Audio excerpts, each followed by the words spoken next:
Um, I just said to Lisa that it's been really, for us, really interesting to sit here. We've been working in a music high school for many years, but you never, they are doing their thing and I'm doing my thing. But now I'm like in this world, and it's been so interesting to hear all the practical examples. We have like our theoretical foundations and the ideas of how change can be done, but you've been describing so many things. So I hope you feel the same. Now we're going to have a panel dialogue, and the theme is, or the wrong paper. The title of this dialogue is How Do We Achieve a Common View on a Norm-Critical Perspective in the Nordic Jazz Field? And we have about 40 minutes until the next thing. And it's going to be first like a kind of a retrospective.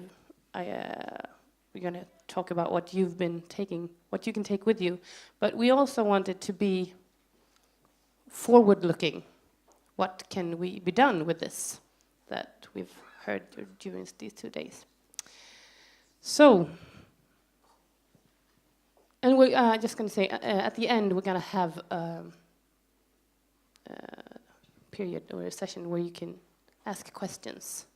So please, if questions pops up, just write them down, and we'll have like, I hope, 10 minutes at the end. It's hard with time to discuss with you, and you can discuss during lunch and everything, of course, as well. But we're going to start with like an introduction. So if you just can say something like, "This is me." Some of you have already spoken, but you can say, "This is me, and this is why I'm here." So yeah, we'll start from there. Do you want to start here? Yeah. Hi. I was invited by Jazz Denmark. Thank you. And the reason why I'm here is because I work with audience development, as you might know by now. And I'm using different kind of strategies in order to work with development of audience. And I'd like to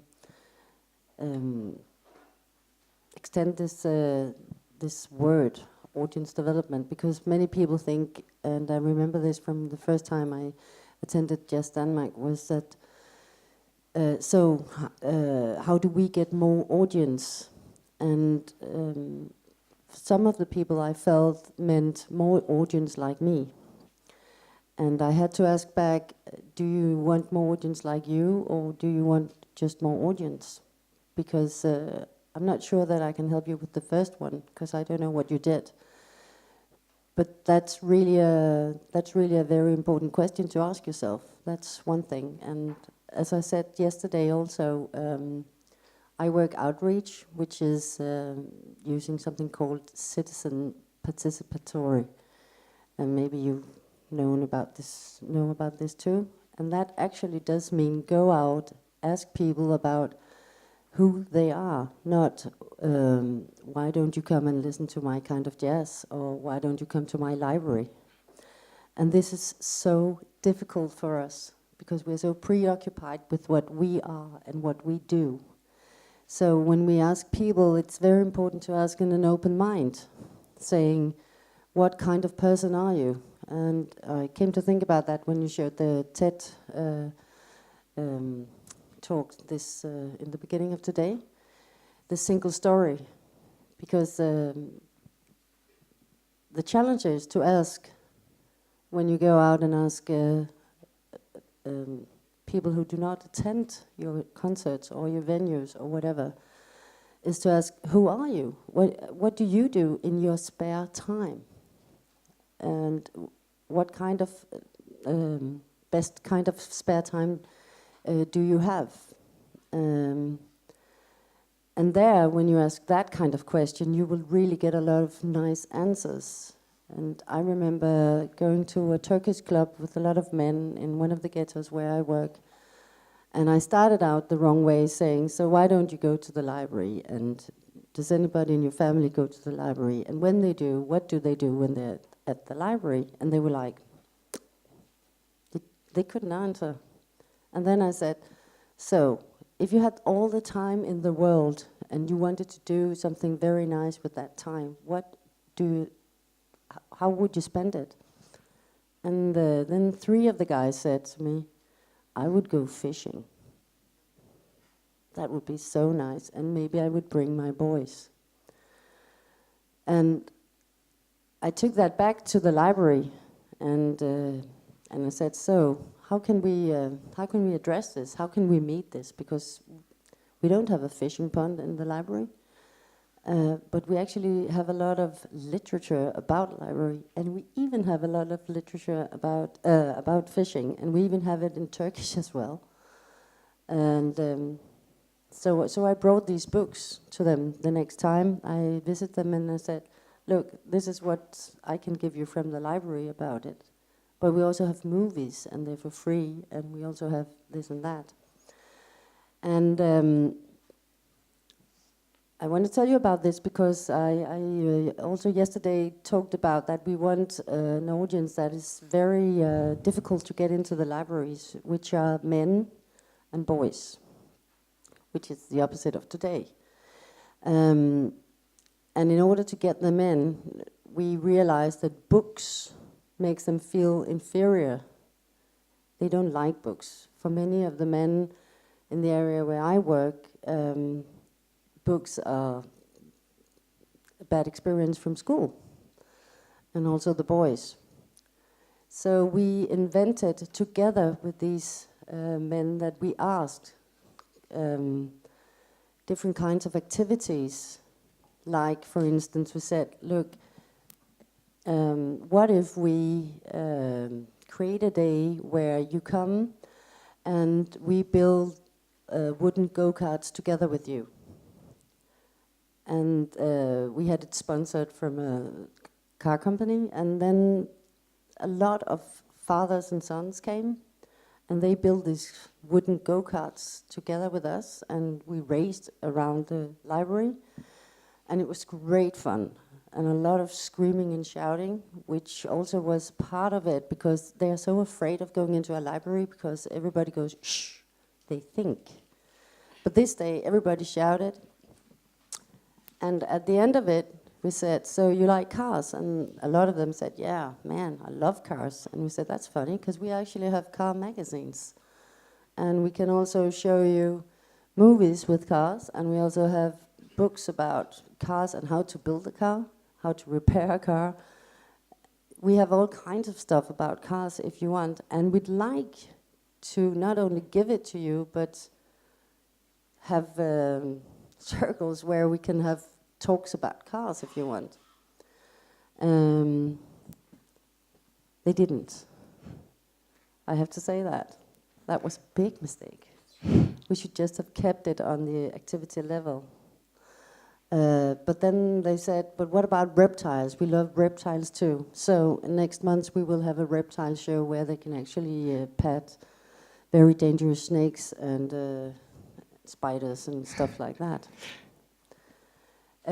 This I tell you because going out asking people what they want is so difficult. Nobody will ever tell you what that is because they haven't got the imagination about how to fulfill your desires, because they know where you're from. They will try to go into what is it that you're thinking at. Very, very often they will not say, well, in my spare time I would like to do this and that. So you will have to ask in an open mind way, and this is what we do at the library for the time being, and it's great fun, and it's great fun with the librarians as well, because they've never tried this before, and they always come back being wiser. Thank you. I think we'll change my question because you were already coming into my next one. So you can start introducing yourself. You can say who you are, and because you were already into that, something that you take with you from these 2 days when you you talked about audience work and how we can open it up. So you say what your name and Yes. Maja Solveig Kjellsrud. yes, And and something actually- that you take with you. I think it's important to do things like this also when you are supposed to be home and make music, because it's you sit in with a lot of information as a performer, and I hope that my experience that I share with you can be fruitful for you. And I also want to hear your thoughts, but I think it's less interesting for me to hear your thoughts than the opposite, because I already know what I'm doing. So. Okay, so you say, because the three of you haven't been upstage, so you can introduce yourself a little bit more. Okay. Yeah. Michaela Østergaard Nielsen, that's my name. I'm a drummer, working as a musician in the field of jazz, improvised music. I think I'm invited here by Jazz Denmark. I've been living many years in Sweden. For 7 years ago, I was living in Sweden for 6 years, starting on the conservatory in Stockholm and in Malmö as well. And I'm teaching at some preparation schools in southern Sweden, Skurup and Friden, for young men and women who wants to be musicians. And I think, just to make it short, I think this is very important to have this discussion, but some part of me also gets tired every time I'm going to have this, because I want to play music, I want to compose music, and that's what I want to do, and that's what I am, more than I'm in front of doing all this kind of balancing, because I think when I'm on stage, I'm already doing that, and I'm doing it much better than doing this, talking about it. But I still think it's important, but I would say I was very inspired of what Maja also did just before. And one thing I will say, that we really need help. I need help that somebody is doing the work for me, so I can go to stage and be more about how to be a better musician and composer and doing what I'm best at. I need help that on the structure, that you will change some things in the structure. Well, we get into that. I will just. But you can say that you need help with. No, I just think that some people, the rangers and the bookers that are here, I think they are much better at. I think some of the framework should be changed to be more balanced in a gender way, and a lot of things should be changed. And I think we need help to have. I can only talk for how it is in Denmark and Sweden, of course, but in Denmark to have more open dialogue, and we don't have to agree, but that should be an openness, how it is. And I have gotten many questions about how to be a female drummer, of course. So I think we need help from you, that you. I'm very confused in saying this, and much better in Danish. But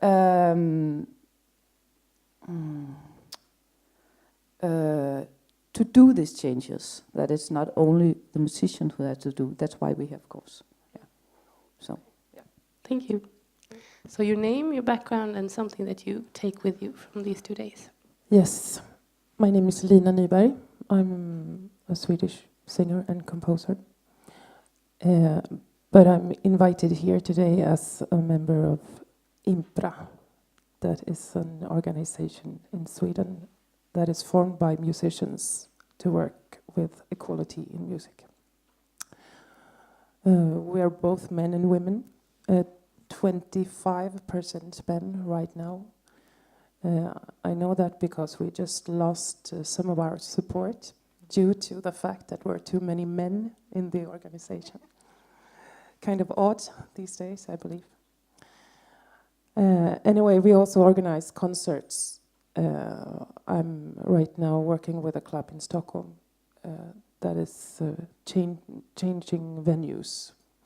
So we are cooperating with different venues in Stockholm. So I'm with 2 hats on, I should say. I think it's very interesting with these boxes thing, because you could think about it in so many ways.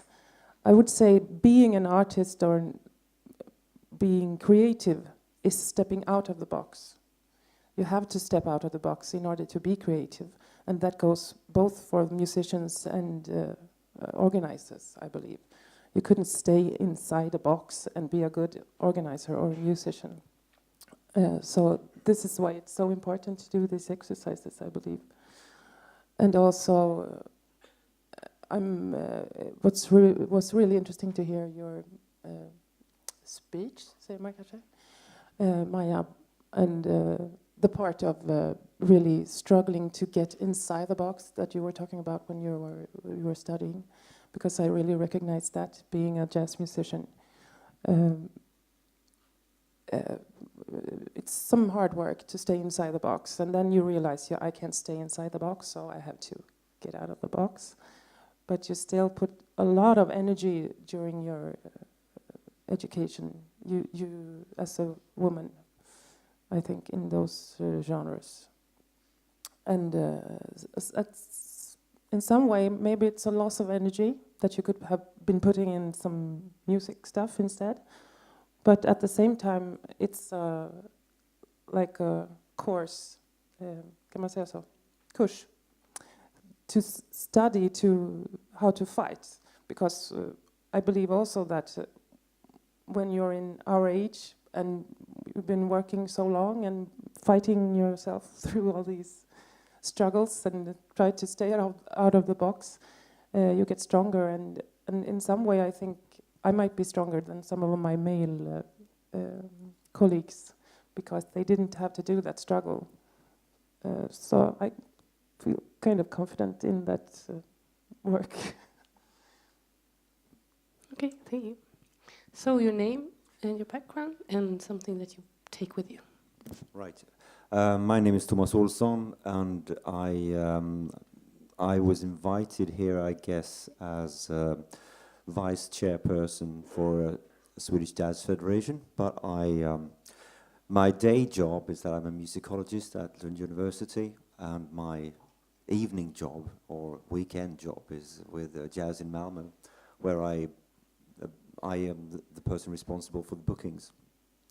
So what have I brought with me to this very stage right now? I'm not so sure, many things, but if I were to say one thing, I suppose what comes to mind is the thing about being allowed to make mistakes and using them to do something creative in the best of cases, because that just happened to me the other day, and like a few other people have shared, it was a mix between shame and despair. But I will now change that into something good. Okay, thank you. I could do that, Yeah. yes. That was, sure. That was in my capacity as a lecturer, and I was giving a guest lecture on stage production at, not for any of my normal students, but this was at the college in Malmö, and they deal with stage production. So what I was told to do was to do sort of historical presentation of the concert as a term, which I did, and about 3/4 of the way through, somebody raised their hand and said, "Are there really no women in stage production?" And this was just 30 seconds before I was going to reach for the Madonna tape. So I was sort of, I thought I looked really silly, because this was the example I was going to talk about right now. And here we have something else. And I got sort of caught in the act, whereas I wasn't caught in the act at all, but it really looked like I was a son of a silly person. Can I just say one thing? There's this American pedagogue called Kevin Kumashiro, who has written a book called Troubling Education, about anti-oppressive education. And he has 4 perspectives on, in his case, pedagogy, but I think it's very applicable in different other areas. And he talks about like how this kind of approach to knowledge and what you describe is a way. His goal is when you do this loop. Oh my God, what did I do? And when he talks about how he, after each lecture, he says to the audience or to the students, what did I do today that conserved stuff? And the first time I read that, I was like, no, I would never do that. And he just opens up to like, and he takes so many examples on doing stuff like that. But his point is like, he calls, like doing this, he says, the goal is to change students and society.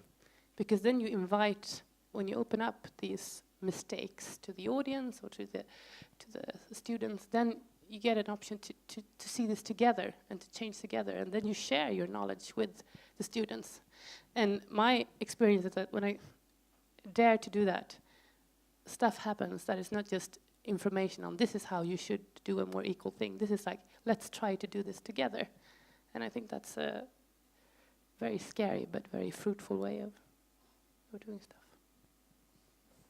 Okay, so if we try to think how we can convert all of this information and the norm critical approach and all the things that have been said here during these 2 days, how can we convert this into some kind of practice in the Nordic region regarding jazz? Do you have any thoughts on that? Is there someone of you who wants to start?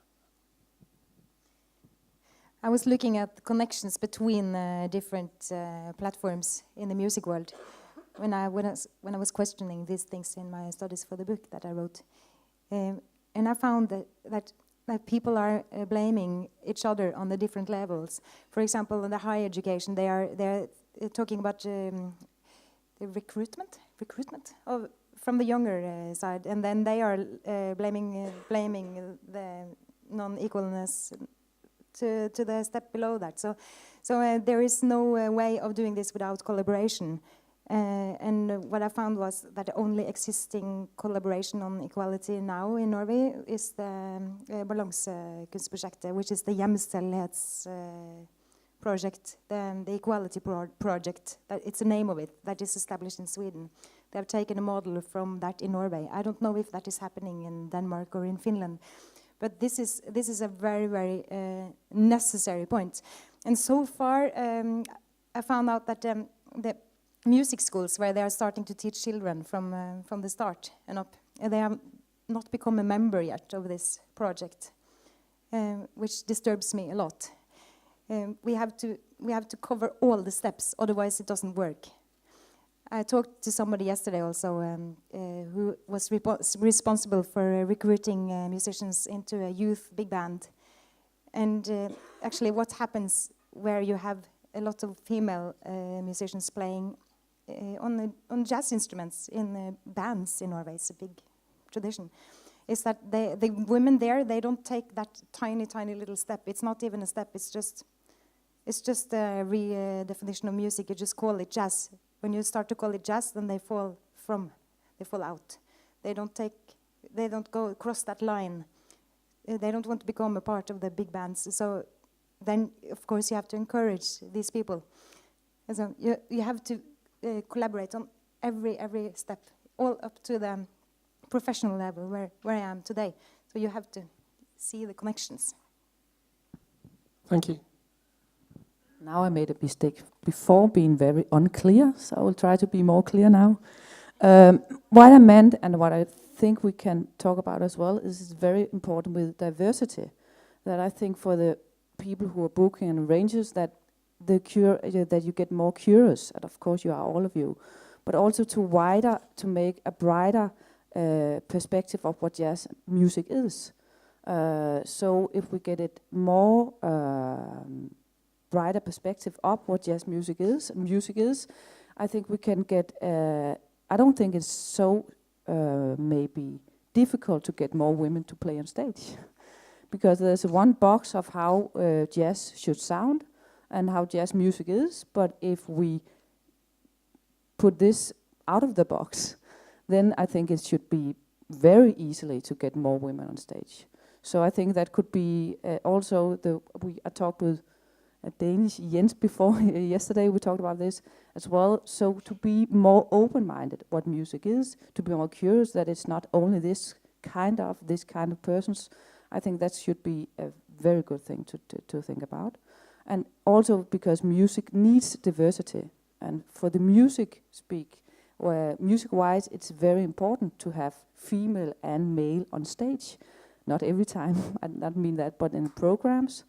So I think we should talk a lot about how the art of music lives much better with having diversity. And I think that's very important to remember. So it's not about we want more gigs, we want more concerts, but it's a very delicate and very important thing to do, to arrange concerts and to, in fact, open music for people. So I think that's why it's very important with these things.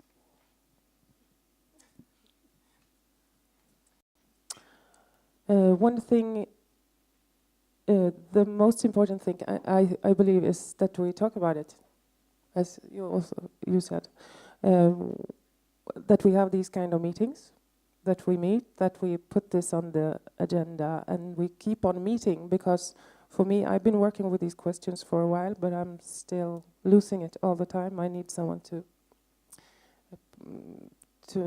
slå mig i huvudet med en baton. Punch you in the head. Every once in a while to remember the problems and the facts. And I'm a teacher too, so I'm doing all these wrongs all the time too, and mistakes. And I need to be reminded constantly. So we need to meet and to keep up the conversation. But I'm also kind of interested in the way that you have been working in Malmö, because that's a way to put it on the floor with the bookings and that. Is there something that you... What did you do? Now we're curious. No, Oh, sorry. I can actually. I can be. I can do that. About a couple of years ago, I just about had enough of talking. I do believe it's important to talk about things, but I think it's even better to do things. And talking is one thing, one way of doing things, but actually doing things as a somebody who's putting on concerts, I believe I can do other things as well. So a couple of years ago, I decided, what if I decided for the autumn season to put on concerts where at least one woman was on stage for every concert I did. And we did that, and that went fine. And we did that for another year, actually, and we are still doing it. And I'm now planning the autumn season of this year, and we're still going to do it. So that means that there have been some nights where there hasn't been a single guy, man, dude in sight on stage, but there have been 1, 2, 3 women on stage. And there have been other evenings when there's been just one woman on stage and 4 men or whatever. But I think the important thing is, of course, the old saying that you need a role model. And you do. Of course you need a role model. And it's not just women who need role models. Men need female role models as well. So that for me is a way of working practically with this. And I remember getting a phone call from a male musician who asked me, well, can you really do that? Are there enough female musicians? Well, I think the point has been proved. I don't have to say anything more than that.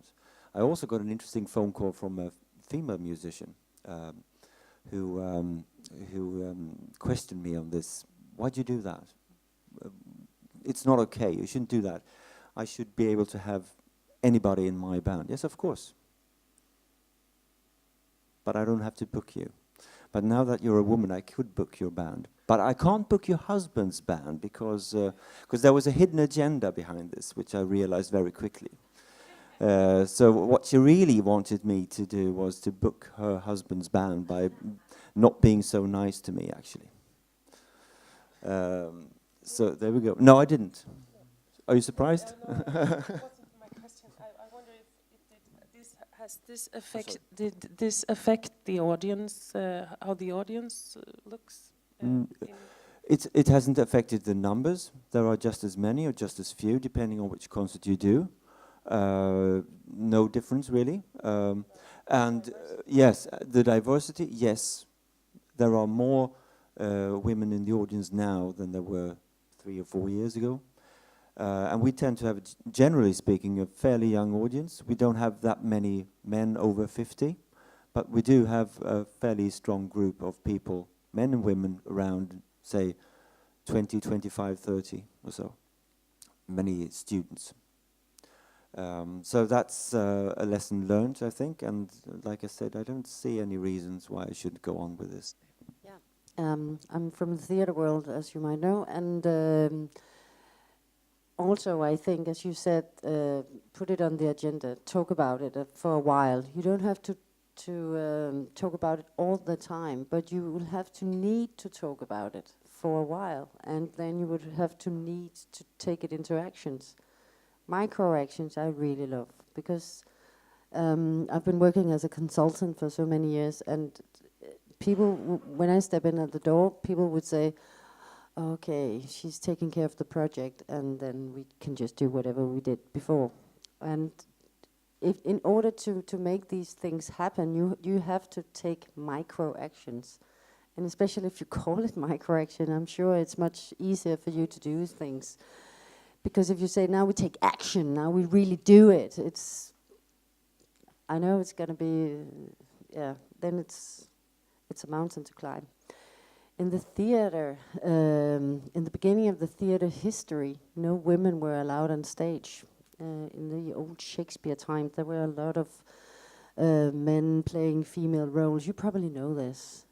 And then in the 80s, especially in Denmark, it was a huge thing to turn it the other way around. I've never seen so many Strindberg and Ibsen and Shakespeare played by only women.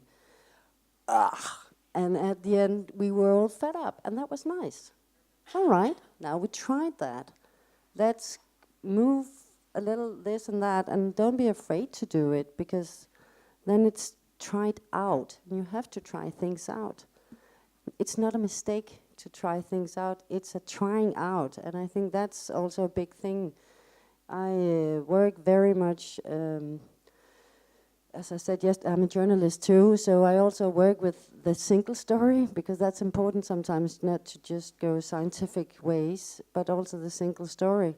And I also work very much with the, and this I can't pronounce in English, an anthropologist way, where you try things out.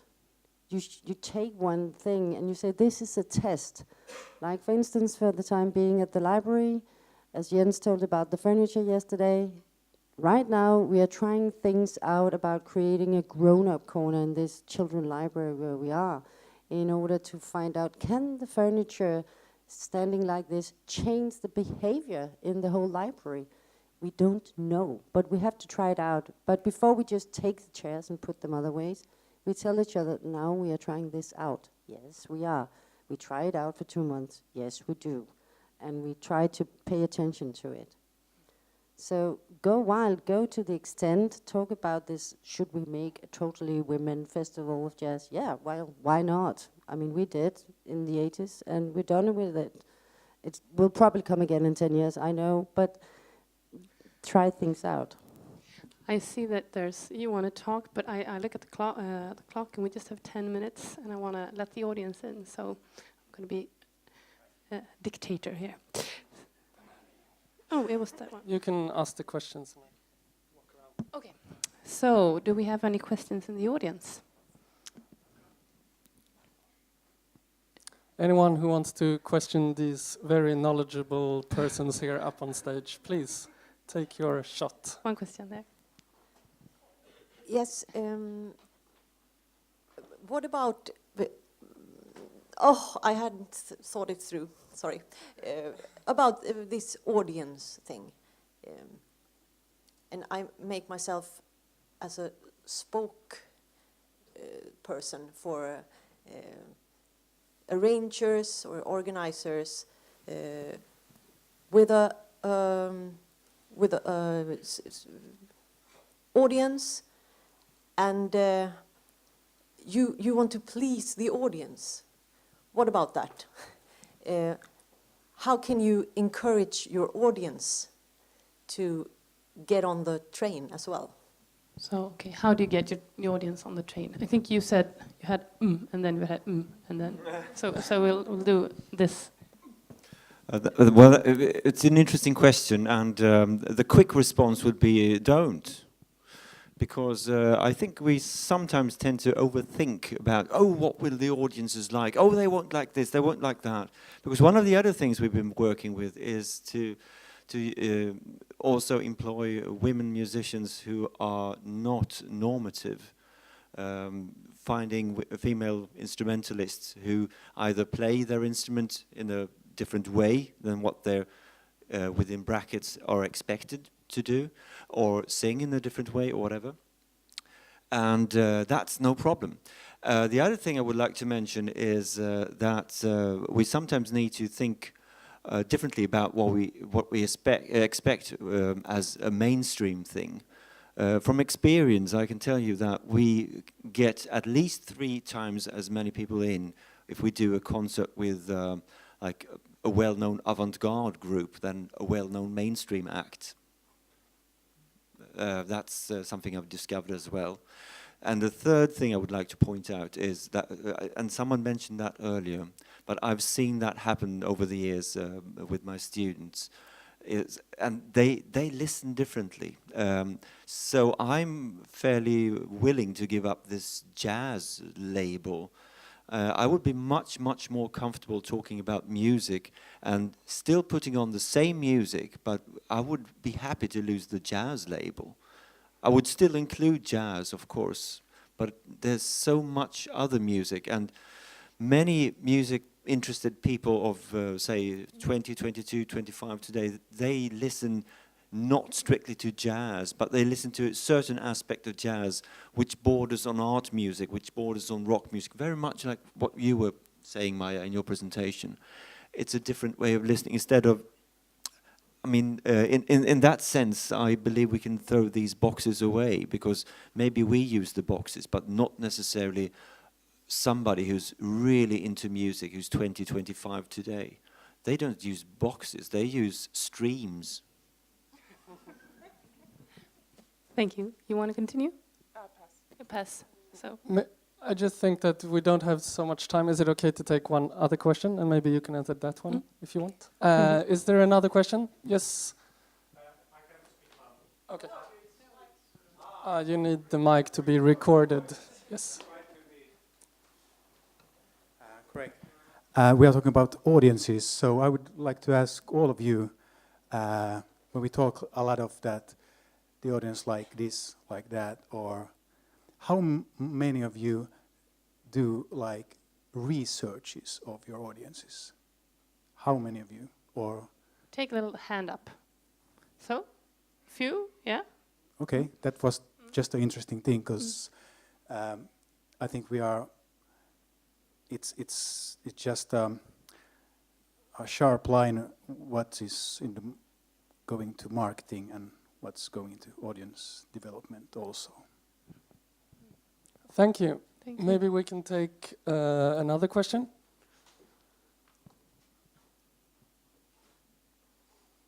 As you've heard, these persons really have the answers, so please use them wisely. Yes. As we said, it is a lot of talk all the time, but I'm interested in like action. That example from Thomas was great. Do you have more of those, just like, okay, just do this and that? That's a start. These are small steps to take, just very concrete examples of what to do. Yes. Thank you. Hey, this is actually the answer to the other question also. Yes, I'm thinking about if you change things, then be transparent about it.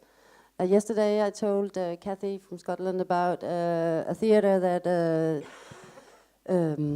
changed their whole repertoire like this overnight, and the audience came and they thought they would have this and that, But instead of just luring it in and doing like this in the background, the PR person went up and jumped up, not on stage, but at the bar, where people came in and say, "We are so happy to see you, and we just like to tell you that we have a hidden agenda, and we've done this and that, and we'd like to have your response, not on notes that we put on your seats and that we'd like you to fill out. We'd like to talk to you afterwards."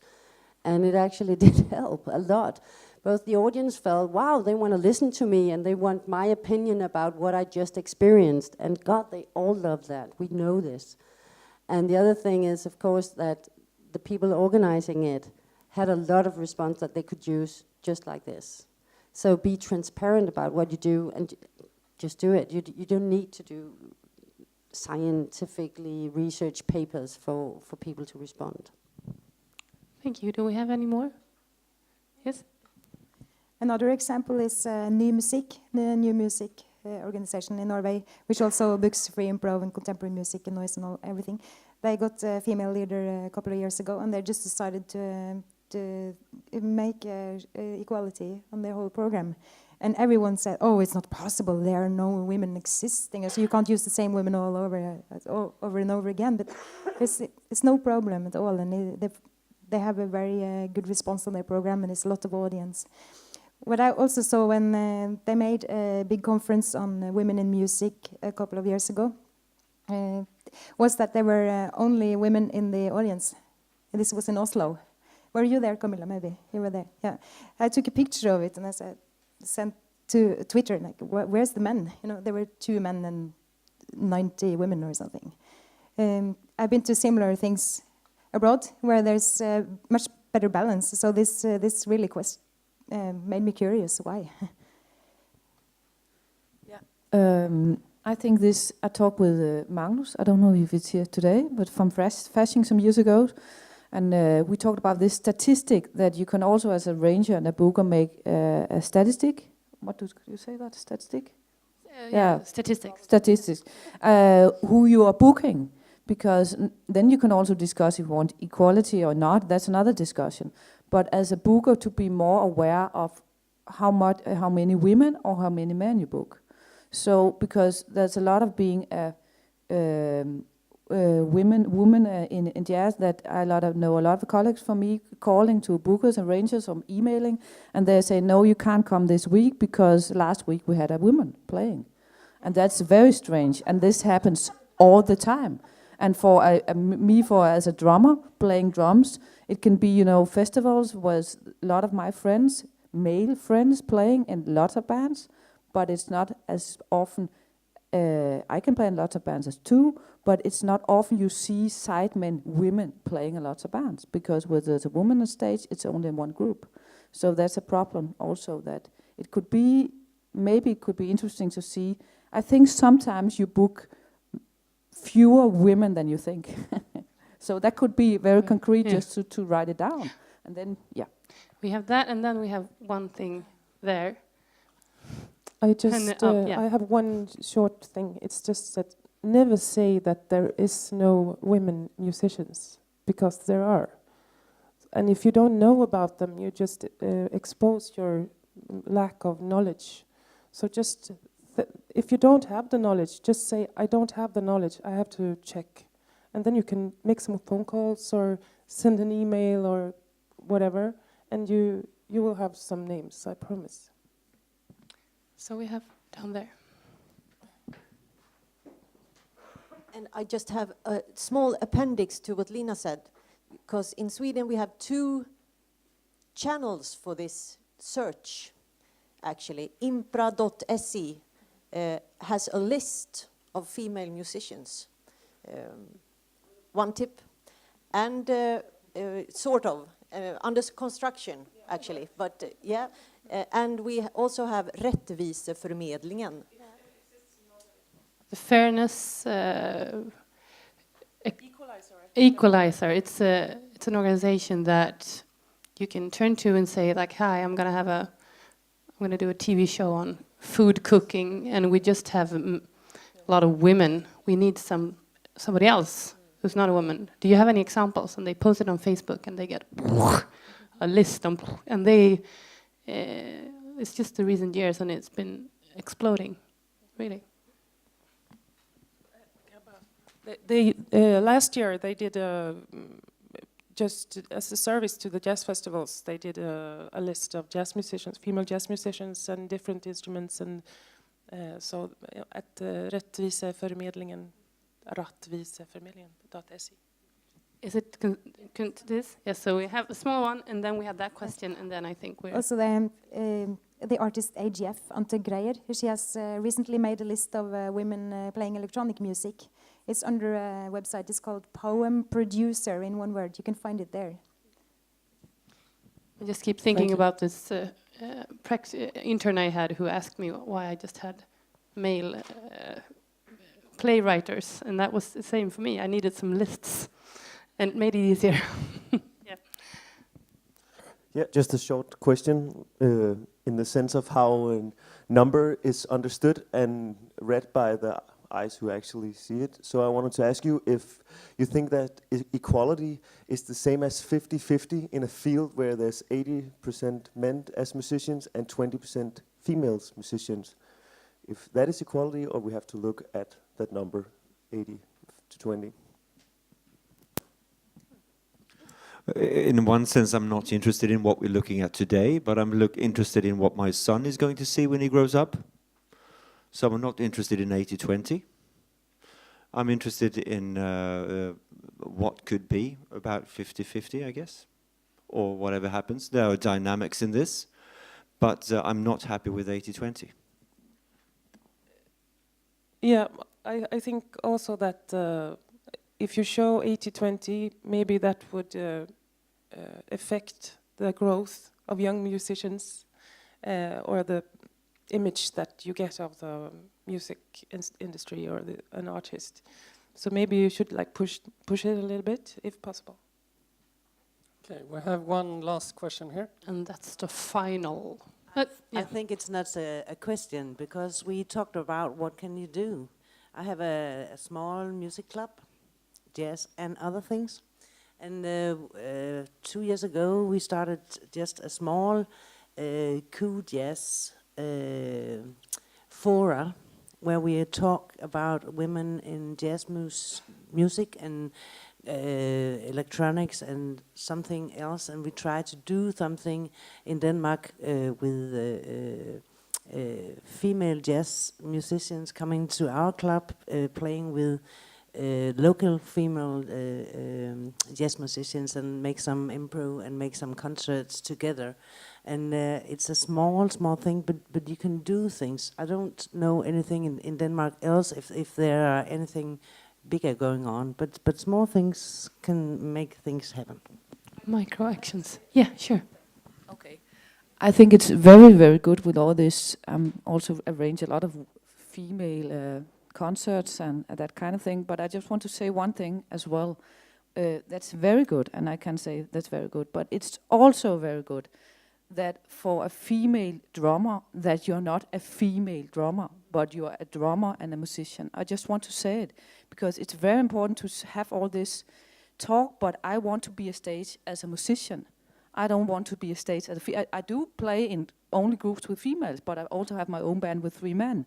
So I just want the diversity. So I think that's very important. Okay, go on. I have been in a female music festival in Ljubljana. I was very skeptical. It was the first time I was invited to such a thing. But it was completely divided in the audience. It was also men who organized it. So it's definitely possible to do those things. But when you encouraged this, I got super skeptical, because it really must be a supplement. I don't want to feel like I'm added onto something. I want to be in the center where it's happening. I want to be in the center of the creativeness, of the avant-garde. I want to be an important person, not added in a female program. To summarize, I would just say we talked a lot about this yesterday, but the problem or the dilemma of adding versus including. And this Kevin Kumashiro, who I referred to earlier, he talks a lot about the double strategy.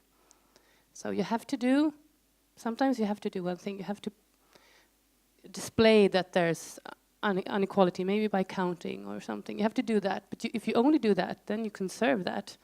But you also have to just include. So this, when I teach drama now, I talk about playwriters, and I have different kind of playwriters. And sometimes I need to talk like about that. You know, that was really hard to find this woman or this person from Nigeria, because I didn't. You know, I have to talk about that as well. But you have to do conscious choices. Like that's the thing. I think we're tending to like we want to find the solution, and it's not a solution. It's different solutions, but you need to have your eyes on the target.